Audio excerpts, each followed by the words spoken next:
Alright, here on, I guess, turn 19, the event was for the third time now the gold thirst where the governor sees money. Now that's only a 1% chance of happening, so you can see we're missing a lot of the events just because of the overlap. The elves bought the dragon and put him here. They got him cheap again, $11. Basically, I don't know. I think I'm making the bids on the dragon much lower than they would be in a real game. With only a 50% chance of bidding at all. And really it's useful to both players. I feel like I want to make an exception to my general taxation, which is plunder. You should be able to plunder an area no matter what your taxation rating is if you're allowed to pillage it. So, yes, I'm kind of changing this in midstream, but never other times have I wanted to particularly. What the necromancer is going to do is a scorched earth type of policy. He's going to just burn Corlin down, and he's going to grab all the money out of it, destroy all the different assets it has, and continue marching forward. The idea being, destroy as much of the elvish power base as he can, so that they can't keep rebuilding if they retake territories.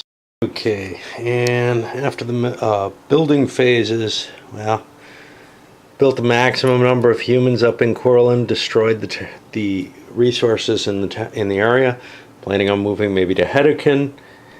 That I might keep, because then it becomes, just a single chain. But this dual thing, that was just too hard to maintain.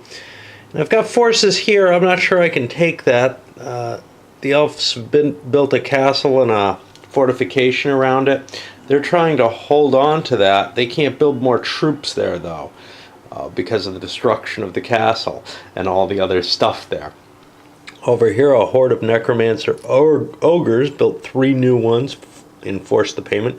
That's making getting up into here almost look like a possibility.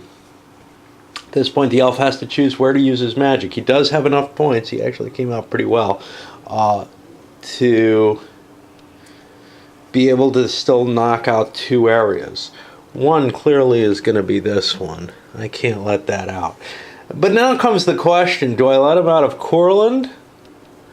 Which isn't quite in striking distance of anything quite right now.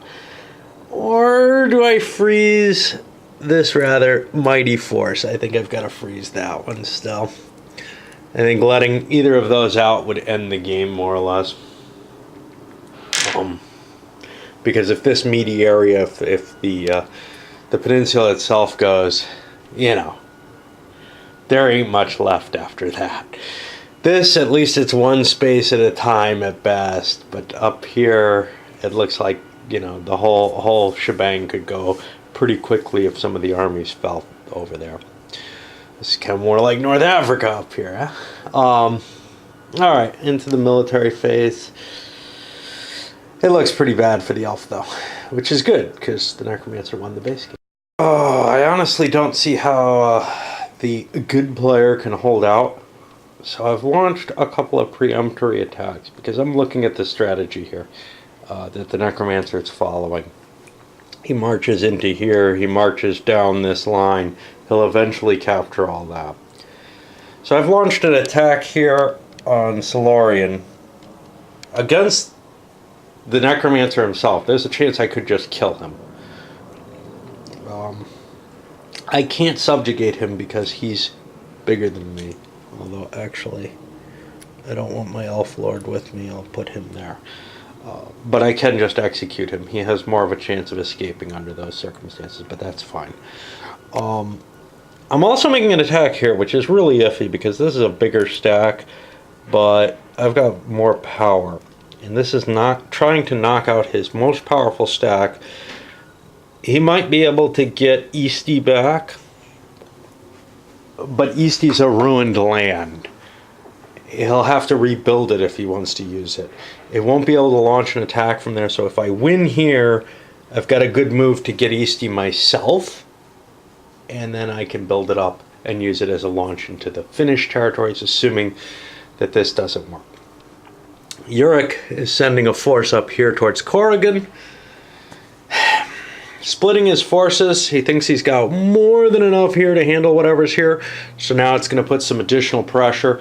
There are no giants. Well, there may be after this. There are no giants available right now. The elf will get the first shot at building giants down here, assuming he still has that, which is iffy, because if he loses here, that's going to fall too. And I don't know, it's basically taking a stab at trying to reverse what looks like a very bad situation, but it's probably a very low odds attack. Well, I actually thought Courland would be very difficult. It turned out to be a fairly easy fight, although heavy losses through multiple rounds of necromancy coming up. Still, it wiped out that army, and this actually has to turn into an elven territory now. I handled the transfer of the sheet and the money. And that means Hedukin is safe now. There's nothing that can reach it. So Eastay becomes the challenge with the dragon there. But now this fight, this doesn't look easy. The other one looked easy actually after I counted up the totals, because the elves had a lot of powerful forces there, the dragons and stuff. Here we've got 60 strength points against 36, which sounds pretty potent. Leadership wise, we have a +4 leader, they only have a +2. Again, that sounds pleasing, but there's the fortifications there, which we have to take into account. We haven't added the villagers yet.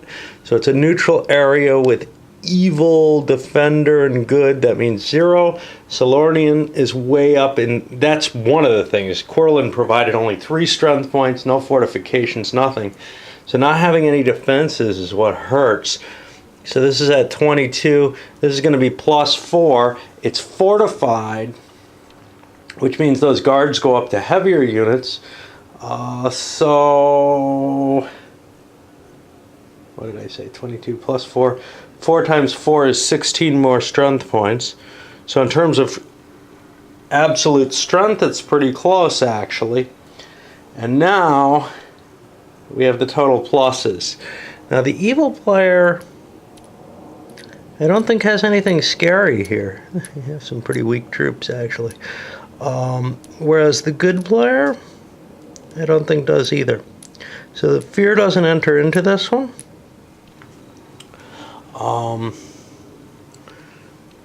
So with the +2 leader and the fortifications, that's +7 versus a +4 leader. Die roll could make a big difference here. That's not going to go well for the elves. 9. That's 60 means 29.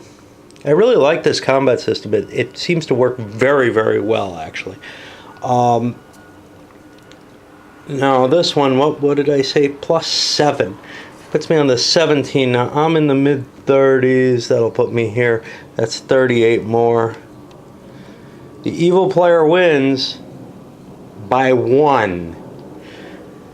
But he gets lots and lots of undead to replace everything he's got. His big pool of undead, if I had attacked here first, those undead wouldn't be available.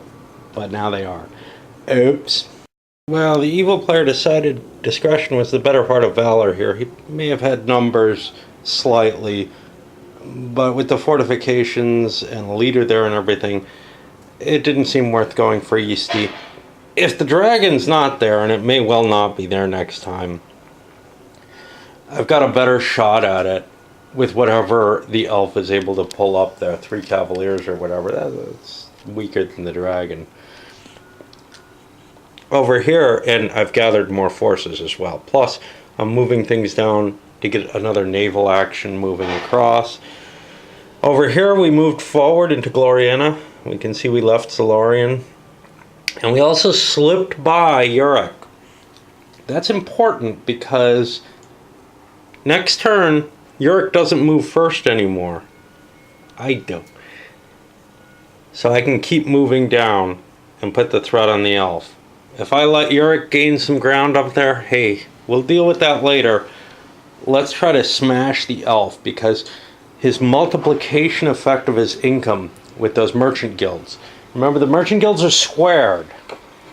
Yorick's aren't. Yorick's are simply multiplied by the number of guilds that the elf has.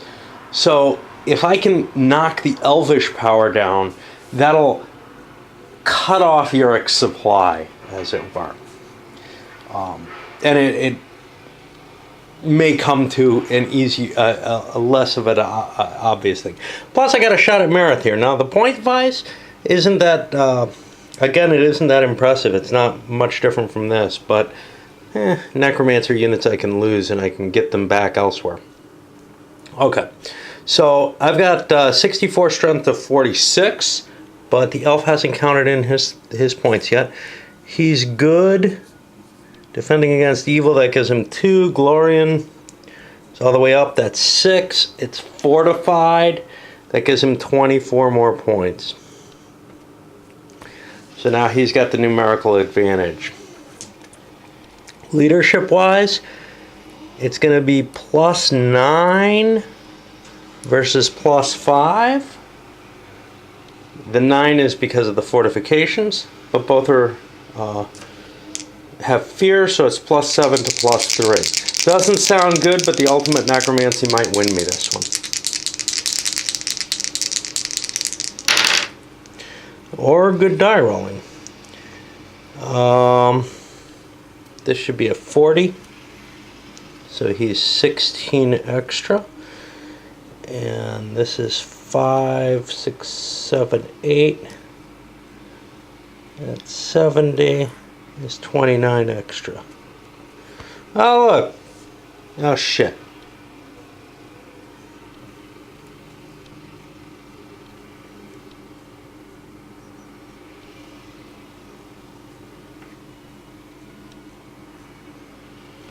They did it the wrong way. 24 off of this. So this is actually 64. This is the 29 extra. This is not 16, it's 46. It's 20 extra. But the evil player won it. He's only got 3 points left. That's not too big a deal, because he gets his undead back, which is the majority of that force. The other things he's not going to be able to resurrect, because there are no undead unless he peels them off of somewhere else, and that doesn't seem worthwhile. So we got a whole pile of elvish stuff going, but here's the thing. On a 0, Lord Elf will be defeated, and it'll be over. But no such thing. So we'll fling him back.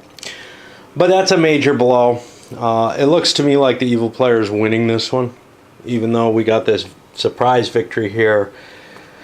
We'll keep playing a little bit longer, I guess. I gotta pay maintenance. We'll see where it starts to go, but it looks to me like the evil player has his grasp on how to peel away the elven. And so we push to turn 20.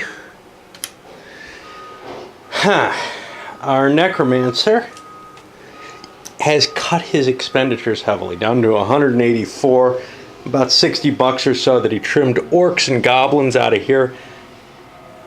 Figures, hey, make it a harder choice for the elf of what to freeze. I don't really need to have the orcs and goblins. I control the territories they're created in. I don't need to hoard them. I'm hoarding a lot of elves. I'm hoarding a lot of some other stuff. I also freed up giants that I'm going to build up here. You know, at $10 each, they cost me almost as much to maintain as to build. The only difference being the effect on the economy. I got to make sure I buy all 3 though, because I do not want the elf to buy any of them. Elven maintenance is down to about 70 or 80, which is about the same as Uric has. His army is just gone.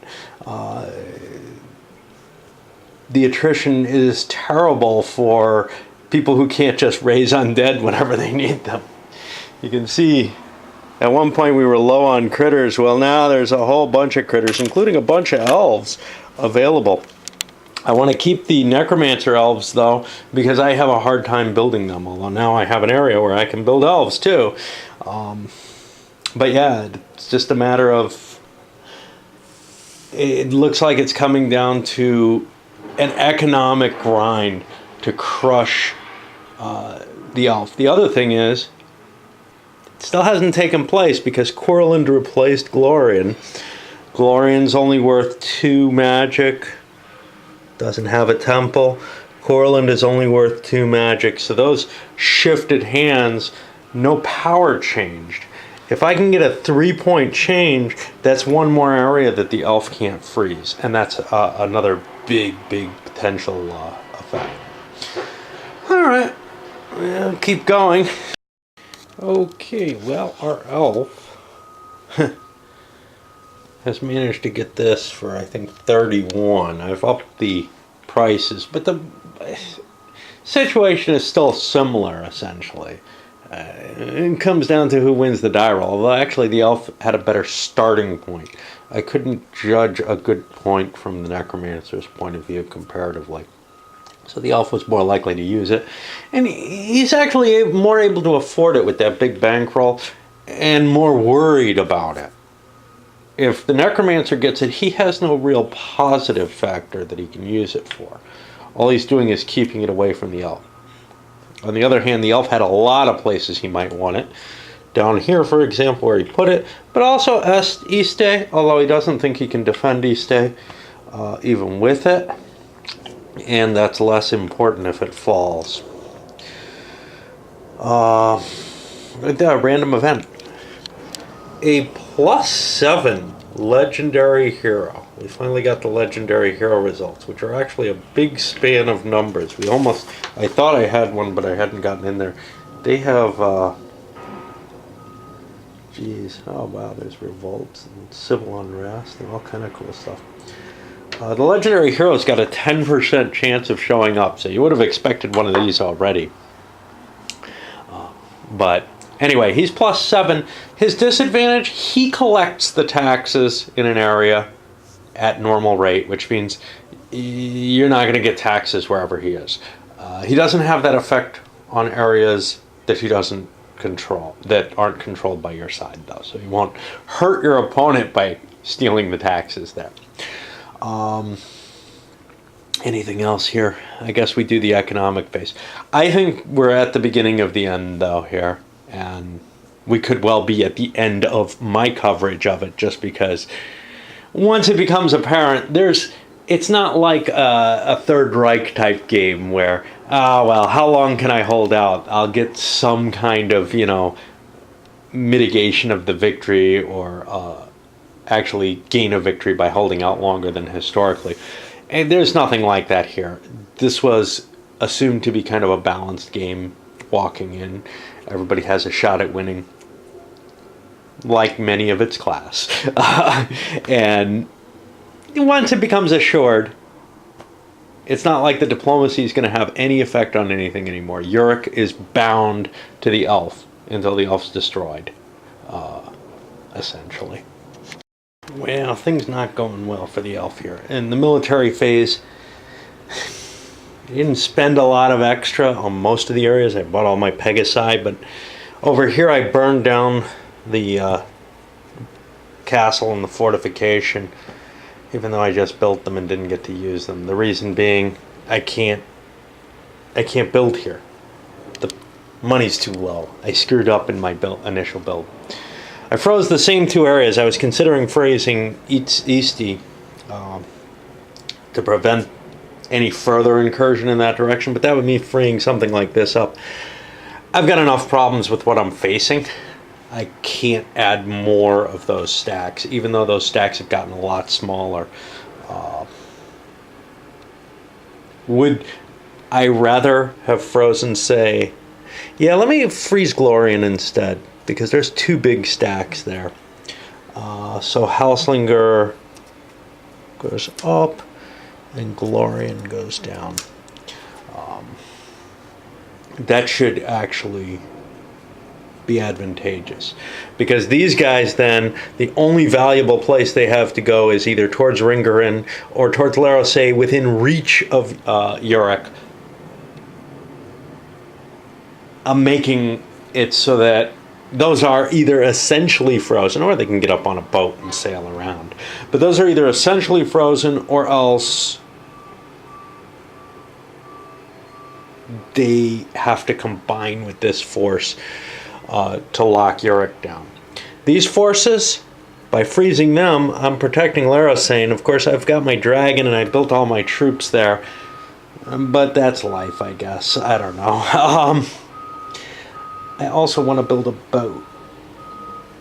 You can see sometimes it's very easy to make mistakes that you regret not too long afterwards, at least if you're me. Oh, unless I have tons of boats there. Let's get that back. Yeah, I need the boats to ferry whatever came from here. Unfortunately, I didn't produce any new elves. I tried, but I didn't spend extra to guarantee it. So that's kind of getting ugly. You know, I will spend the 10. I'll spend it on a camp here, because elves are important to me.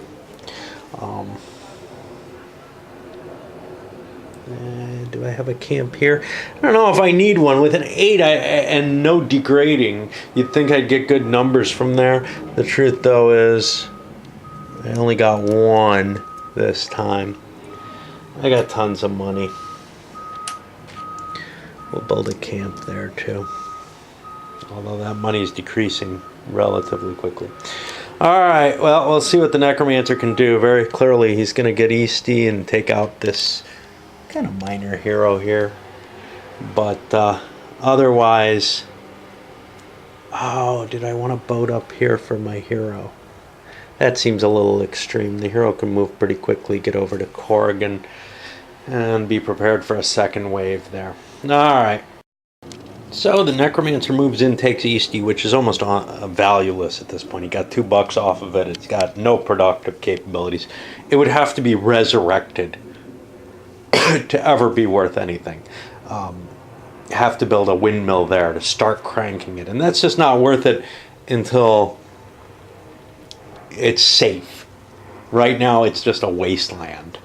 Coming out of Halsingar Swamp, we get a huge stack here. Now, unfortunately, I didn't upgrade my dwarves, which is kind of a penalty. The question is, does Yurik want to smash that thing? Can he? Does he want to take a risk at it? The force here, 1, 2, 3, 4, 5, 6, can't reach it. I could put the threat on Corrigan. That's not guaranteed to be a victory either, although there isn't a lot there. It's decent. There's 3 giants and a hell of a leader and fortifications. I'm not sure I can take that out. Paralyzing this? Yeah, that's potent. I've stopped it from advancing. But will Ringerkin fall next turn? Well, that's really what it comes down to, is I'm better off defensive than offensive. But if I move my entire force down there, I get stasis. And the victory over here is almost assured for the Necromancer.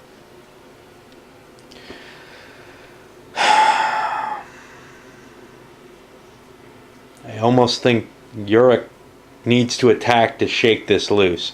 There's no way that the elf... Well, I don't see a way that the elf can win the attrition war. Slowly being conducted down here. I'm going to slowly lose territories. There's a boat out here that could strike somewhere in my backfields. Yes, I could build boats and threaten Crag and these ogres that are coming up to reinforce, or maybe press an attack over here on Larsayan or whatever. But It almost feels, especially from Yurik's standpoint, which is, hey, if I'm going to win, if I'm not just going to be second fiddle, the bonus guy who helps the elf win, I think I've got to take the push. I've got to move to here and then go into Helsinger and take it. Or take this. I've got to gain territories. So, against maybe the elf's best wishes, although he too sees the futility, I think Yurik's going to make the attack there. See what he can do. And the initial numbers are not good. 72 for Yurik versus 109 for the Necromancer force. And remember, he's got that ultimate necromancy on his side. The Necromancer is at +5. Yurik, and he's not in a Viking area, is at +10. Both have a -2 though, so it's +3 and +8. We're just doing numbers. There's no natives involved in this. So the +3 gets us up to 13, +10 gets us up to 16. 72 says I get 80 more. 109 says I get 75 more. Yurik has been defeated, which means 32 strength points will be left for the Necromancer. Of course, all his undead will be left, and actually more than that, because Yurik's got a pile of undead with him. And Yurik will be executed. I think that's the end of the road. These two territories disappear. Yurik's big force here disappears. It's going to be very, very hard for the elf with half his force destroyed here, really. Yurik had half his army.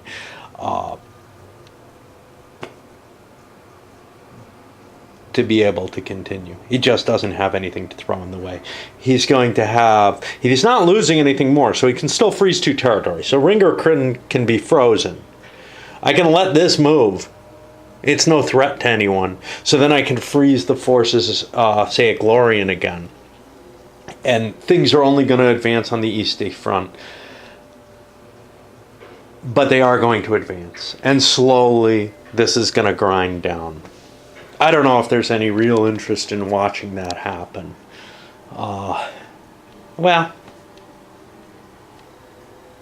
I'm a glutton. All right. We'll keep going a little longer. Well, the Elf King had a trick up his sleeve. Pegasi here and here into Krag, took it. Boom. Forces conglomerating here, where East is not such a guarantee. Yes, there's no question the Necromancer has the upper hand, and I think there's no question that he will eventually win. But it's not going to be trivial. It's going to... there's going to be some opportunities, maybe, for him to screw up. So, I don't feel too bad going on. All right, maintenance costs. There's this weird sort of zigzagging which happens with the economics as forces are in or out of good areas, although with the destruction of the assets, good areas are becoming rarer and rarer. The Necromancer is down to like 20-something bucks at the end of this turn. He's been at above 100, close to 200 last turn.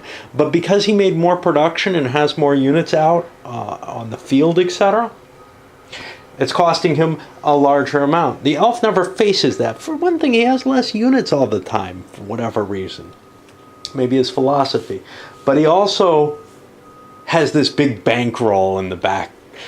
So that if he takes he can take a couple of really bad turns the way the Necromancer has. But it also kind of shows the Necromancer has a huge fucking army. Granted, much of it is frozen at any given time. But that is the real determining difference here. Of course, the elf where his force is kind of down here. He's got a significant power there too. But I'd say half his army is here.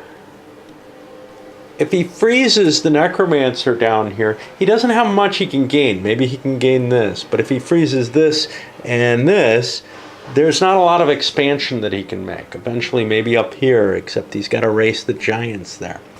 All very interesting. Anyway, we're down to a 2-player game,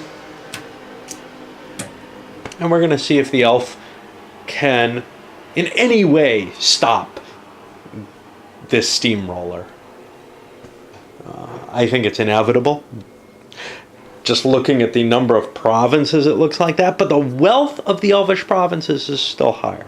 His cash is higher. He's been playing more of a, I want to have a good economy than I must have the biggest army. It's not like he hasn't been building an army where he thinks he needs it. It's just not quite been sufficient. He hasn't had the flow of troops that the Necromancer has been able to manage. And the Necromancer, of course, has this whole extra pool of units that cost him nothing on the board.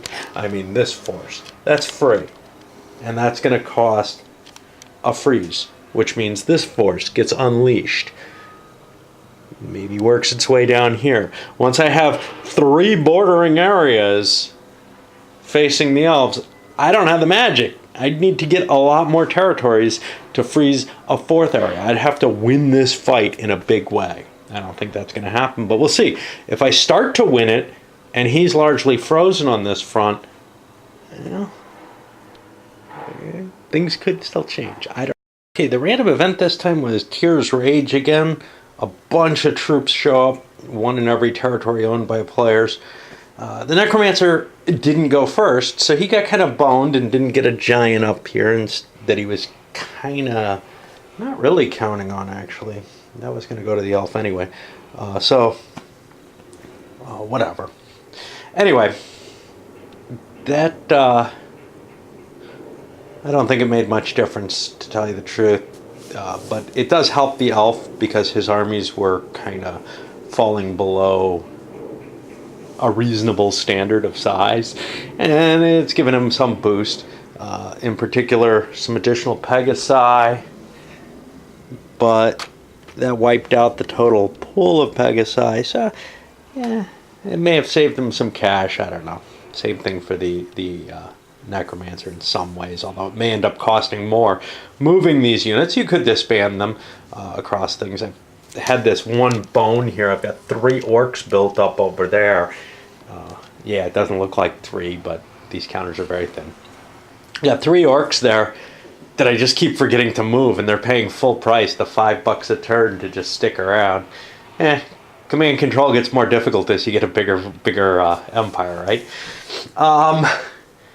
And the elves paid kind of a premium on the dragon, especially seeing the Necromancer didn't even bid, some 35 to get him there. They didn't particularly want him terribly, but they don't want the Necromancer to have him. Now they have to think where they want to hit. Do they want to hit this elfin territory here, which would be a hard fight comparatively, or do they want to schwack into Solarian and maybe freeze this, which then of course makes the dragon here kind of pointless. But there's nowhere I terribly want to put it because I'm planning on an attack here too. Yeah, got some cav there. I could 1, 2, 3, 4, 5, 6 make it here. Let's put the dragon here instead. I think that's at least a plausible place where an attack could happen, because I'm planning on hitting East Day again. So yeah, I think the elves have a chance to kind of turn things around and make an attack after a continuation of production.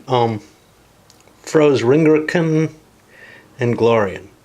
That means Halsingler is open to move through if this wants to come down, but that doesn't seem like necessarily the safest route to striking. Maybe over here is. Get that 3-prong. There's a 3rd prong through here too, though, so I don't know. But one thing that could be done is funnel all the troops kind of into Larsayan somehow. If I could trick them into that, then I could freeze that, kind of like I have here, where I've got 2 stacks instead of just one big one. Hard to judge that, though. Some additional boat for the Necromancer. Otherwise, though, the elves are really putting their gamble on winning at Eastie, the useless desert. But that's their only route forward. They've got a possibility of attacking here, and if they succeed in that, well, the Necromancer could actually swing in with his large force into there to challenge on this front. That's not as devastating, though, I think, as trying to sweep through here. I don't know. Elves opened up here with a massive attack, something 6 Pegasus, 72 points, a decent leader, facing maybe 30-something points. Add another 16 for the town, and it looked like they had dropped it down to 2 undead. Now it's at 3, but the odds are beginning to even up through this ultimate undead power. So that now we're at only 36 to 12 plus 16 to 28, with a difference of +3 versus +4 for the evil side. So this is going horribly wrong for them. +3 gets them to 1136. That's 22. That gives them a pretty good number. +4, 17. I'm sorry, 7 to 12. We get to, looks like just +4. So we're at 32. Only 26 left. That kills another one of these. And now I got 4 dice, which is what I had last time. Alright, now I'm down to 1, and it's looking much, much less likely. I had to pull some of the undead out of this stack, which is frozen anyway, so no big deal. Right? But no, it turns to yet another victory for the Necromancer here, as the elves failed to take that on a fairly massive launch. I've got another attack on Eastie. I don't know how that's going to go. The fortifications here are actually a mixed blessing. Neutral region, evil versus good, ends up zeroing out. But the poorness of the region means that there's some rebellion in place. We get a -1. Now, the fortification raises those from base units, so that's a -4 actually. So that adds 4 strength points to the attacking total of 79. The defender has 36. Leadership-wise, I know the good guys, well, the elves, have a fear bonus on their side. So it's +5, total of +6 for the evil, to +4 for the good. +4 gives me an 11 at 79 is 46. Now that all sounds good and nice, and it may be high enough that I don't lose much, but this goes to 8, and all 36 are my own troops. So I add 16. It gives me 52. So I'm only allowed 72 left. We'll see if I think that's going to kill at least one of those, and then we'll have some undead showing up. But I'll have to deplete undead from my other stacks because I don't have a lot of them on the board. Well, I guess that was a worthwhile attack. It's always so hard to tell.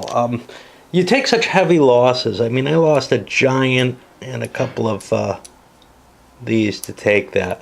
And I took a territory that's essentially worthless except for strategic purposes. And for strategic purposes, it's important because it allows me to start an attack up into the Finnish territories, which is of some value, I assume. I assume. This attack obviously went terribly wrong. By all rights, I had this one won and this one was iffier. But, well, when the dice roll for how many undead are going to show up, it can be very, very strange. Plus, I lost a lot of strength here. This ended up a closer fight than I expected on the first round. So a lot of undead showed up on the second round, and then it just started deteriorating from then.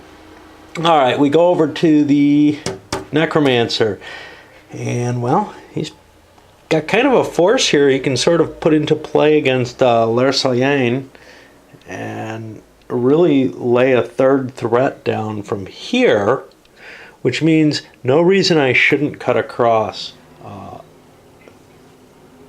at least with, well, one of these forces should be coming through here. And then I've got this naval force that I'm not sure what to do with. See, here's the problem. No, going this way may not be the best move because there's this here, this threat. Painful choices. Well, not a lot of choice in the matter. I've moved into the mountains here. These giants up there. That means I can't get these guys. These guys get frozen. I still get Svartsen.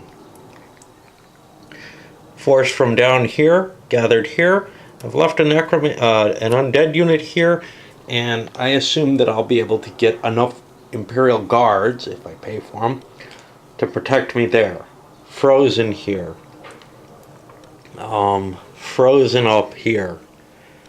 And this will fall if it's not, very quickly. Plus, more forces could be brought to bear. So, it's really difficult for the elf to find more to do here. He gets another point here. He's actually recovering some of his magical power. That'll give him enough points that he can call on the on his woodies. Pulled back into Kenord. That's going to be my line of defense at this point. May have to build a fortress there. Try to keep things locked out so Eastie is not an entrance into my area, whereas this area, which has seemed to be bogged down while not Eustace, I can't remember his name. I don't remember. While the Viking, the one guy I could remember the name of, was there. He was able to keep this all bottled up. Well, this is kind of broken open, but not completely. You know, I could still get some ogres here. There are, I think, some dead. Nope, no ogres left to take. Just giants. So things look brighter over here now, and a little dimmer here, where I can no longer hold the tide off. I think it's over, but I've thought it was over for a while, and the elf keeps pulling shit out of his ass. I meant to mention it, but then I get caught up in whatever my train of thought is. Before I started, right after I turned the camera off, not this last time, but the time before that, I meant to mention, this reminds me kind of the World War II situation, right? With the evil necromancer as more the Western allies, or the allies as a whole. I can fight on one front here, but I'm giving ground still in Russia, as it were. Okay, that's a little off. The tide should have turned there, and I thought it had, actually. But over here, I've been so bogged down and unable to move, and it's kind of this, I have tremendous force with the necromancer, but I just cannot bring it to bear for whatever reason. And I kind of like equating the elf with Hitler, because I think he's a little power-mad bitch, to tell you the truth. The necromancer's army has gotten too big. He owed $274. I dropped that down to $214 by eliminating units, but I had to rip up a bunch of territory as well. And this is kind of painful. I mean, we're talking about things that I may well need, not just temples, but the ports back here have gone. Of course, I'm looking at, geez, I'm going to need these troops to defend things. I've ripped up a lot of camps, which means if I have to fall back to those positions, I'm going to need those camps to keep my units in supply later on. I've also got a lot less production capability. And, you know, I'm going to have to stop spending lots of money on producing troops. Meanwhile, good old elf still has this $500 coin sitting right here, ready to be cashed in. Now, his own cash is dropping down. He's only got 100 and something above that. He's having trouble maintaining his army too. But the necromancer just went bankrupt on himself here.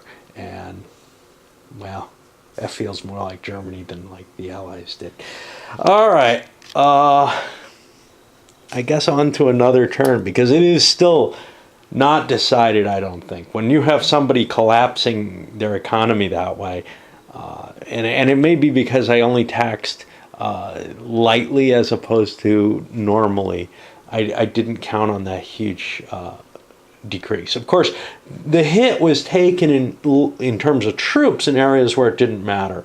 I lost one of my boats, though. That's kind of painful because that's kind of a long-term, wanted to get it there. And this is stuff I've had to pay for to build, and now I can't maintain it, so it was a waste of money. Well, some of it was free from the event this turn. All right, let's put another one up, and we'll just keep on rocking on because I don't know what else to do here.